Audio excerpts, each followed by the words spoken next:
জামিল সাহেব পেনশনের টাকা পেয়ে 10 লাখ টাকা 3 মাস অন্তর অন্তর মুনাফা ভিত্তিক 5 বছর মেয়াদি পেনশন সঞ্চয়পত্র কিনলেন। বার্ষিক মুনাফার হার 12%।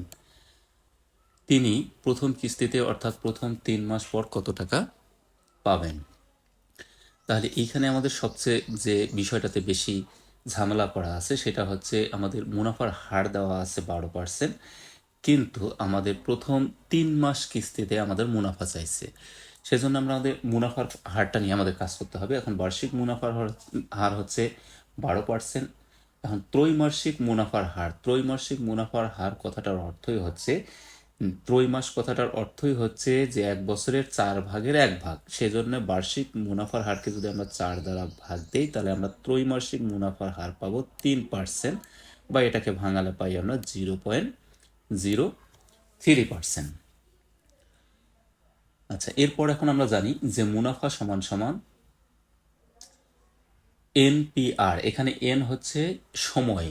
এখন যখন আমরা বার্ষিক সুদের হার বসাবো বা মুনাফার হার বসাবো তখন এন হবে আমাদের বছর, কিন্তু এইখানে যেহেতু আমরা ত্রৈমাসিক মুনাফার হার বের করছি তার মানে এন সমান সমান হচ্ছে ত্রৈমাসিক সংখ্যা, অর্থাৎ 1 বসালে প্রথম 3 মাস, 2 বসালে প্রথম 6 মাস, 3 বসালে প্রথম 9 মাস ইত্যাদি এইভাবে প্রকাশ পাবে। তাহলে এখন আমরা যদি এই সবগুলো মান বসাই, এন এর মান হচ্ছে 1, যেহেতু প্রথম 3 মাসের কথা বলছে তার মানে একটা ত্রৈমাস।